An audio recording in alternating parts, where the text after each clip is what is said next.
Bismillahirrahmanirrahim. Today our topic is breech presentation. What is breech presentation?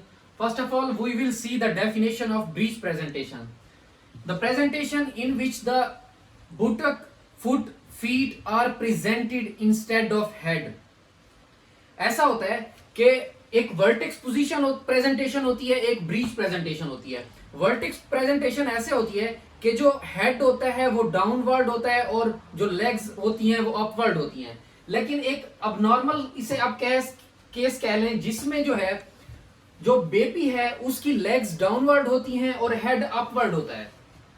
तो हमारे पास अगर हम ब्रीच प्रेजेंटेशन की टाइप्स को देखें तो 3 टाइप्स होती हैं ब्रीच प्रेजेंटेशन की. Frank, complete, incomplete. इनकम्प्लीट को फुट लिंक भी कहते हैं. फ्रैंक ब्रीच प्रेजेंटेशन होती है, इसमें जो हिप होता है बेबी का वो फ्लेक्स्ड होता है और नीज एक्सटेंडेड होते हैं. मैं आपको मतलब दिखाता हूं कि किस तरह जो है इन सारी पोजीशंस के बारे में. ये हमारे पास बेबी है एक.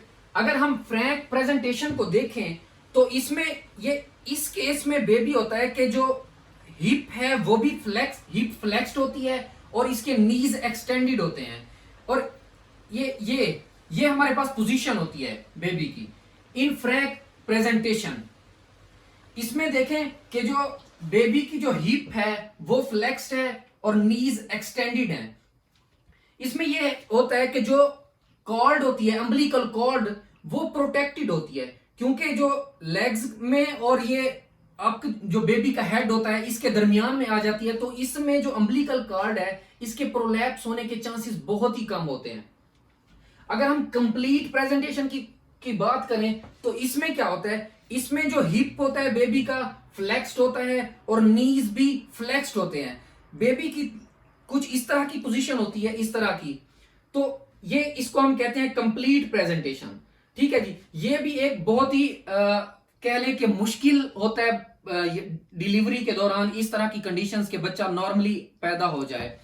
तो इस कंडीशन ये हो गई कंप्लीट हमारे पास. अगर हम इनकम्प्लीट या फुटलिंग की बात करें तो इसमें क्या होता है कि जो हिप है वो पार्शली एक्सटेंडेड होती है और नीज जो है वो भी एक्सटेंडेड होते हैं. इस तरह होता है कि या तो इसमें से एक जो फुट है वो डाउनवर्ड होगा या दोनों फुट डाउनवर्ड होंगे. इस तरह कुछ प्रेजेंटेशन होगी कि एक फुट भी हो सकता है, एक लेग्स डाउनवर्ड हो सकती है या दोनों लेग्स डाउनवर्ड हो सकती हैं. इनकम्प्लीट प्रेजेंटेशन या जैसे नाम से जाहिर है फुटलिंग प्रेजेंटेशन.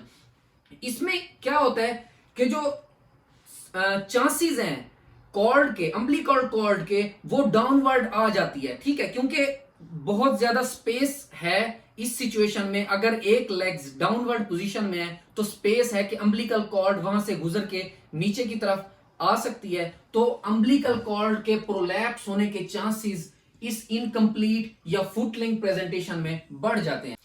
अगर हम ब्रीच प्रेजेंटेशन के रिस्क फैक्टर को देखें तो रिस्क फैक्टर में हमारे पास आता है कि प्रीवियस ब्रीच प्रेजेंटेशन. अगर पहले ब्रीच प्रेजेंटेशन एक फीमेल है उसका बेबी पैदा हुआ है पहले फर्स्ट बेबी, तो वो भी पहले अगर ब्रीच प्रेजेंटेशन में था तो चांसेस रिस्क फैक्टर एक ये भी है कि नेक्स्ट भी ब्रीच प्रेजेंटेशन में होएगा.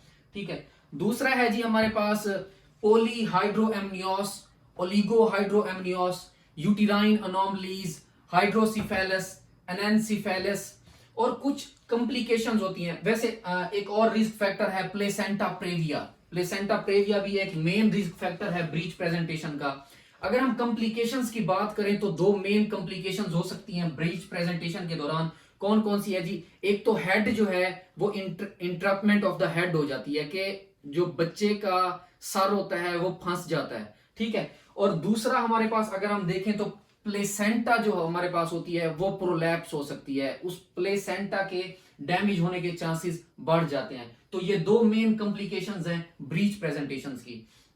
अगर हम डायग्नोसिस की बात करें तो ब्रीच प्रेजेंटेशंस का डायग्नोसिस हम इस तरह करेंगे कि एब्डोमेन को एग्जामाइन करेंगे by using the Leopold manoeuvre.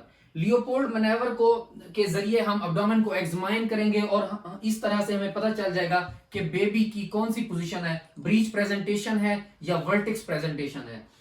दूसरा हमारे पास जो मोस्ट स्पेसिफिक डायग्नोस है वो है अल्ट्रासाउंड। अल्ट्रासाउंड से भी इजीली पता चल सकता है कि ब्रीच प्रेजेंटेशन है या वर्टेक्स प्रेजेंटेशन है।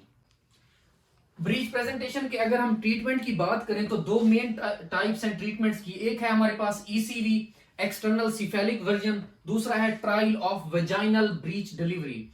अब ईसीवी में क्या होता है, इसमें होता है कि manipulations of breach presentations into vertex presentation.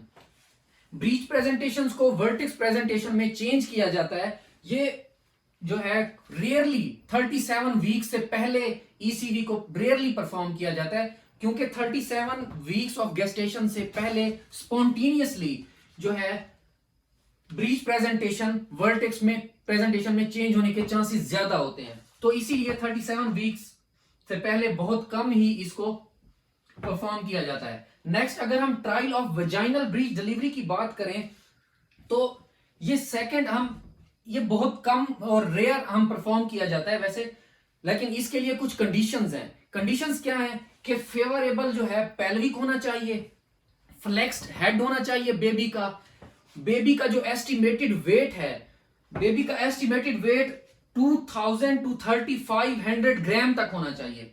2000 to 3500 ग्राम।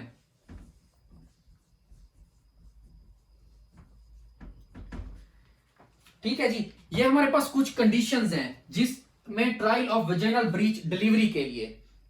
अगर हम कंट्रा इंडिकेशंस, इसी trial of vaginal breach delivery के कंट्रा इंडिकेशंस की बात करें तो जो नल्ली पेरेस वुमेन्स होती हैं, नल्ली पेरेस मतलब कि जिनके फर्स्ट टाइम पहला बेबी की डिलीवरी हो रही होती है, तो ये उसमें हम ये नहीं परफॉर्म कर सकते, वेजाइनल ब्रीच डिलीवरी नहीं कर सकते। दूसरा, अगर बेबी का एस्टिमेटेड वेट 3500 ग्राम से ज्यादा है तब भी इसकी तरफ नहीं जाते होते। तो ये कुछ कंडीशंस हैं जिसमें हम वेजाइनल ब्रीच डिलीवरी की ट्रायल्स बिल्कुल नहीं लेते, हम डायरेक्ट सी सेक्शन की तरफ जाते हैं। एक हमारे पास होता है कि for elective and induced C section delivery sodium citrate दिया जाता है जो गैस्ट्रिक एसिड की सिक्रीशंस को कम करता है इन द मदर, और ये प्रिवेंट करता है एएएस से, acid aspiration syndrome. Acid aspiration syndrome से बचाता है कौन? Sodium citrate. जी, तो जो ब्रीच प्रेजेंटेशंस का टॉपिक हमारा खत्म हुआ। अगर आपको इससे रिलेटेड कोई क्वेश्चन है तो आप हमें कमेंट बॉक्स में बता सकते हैं। इंशाल्लाह हम अपना next topic labour pain discuss करेंगे। शुक्रिया।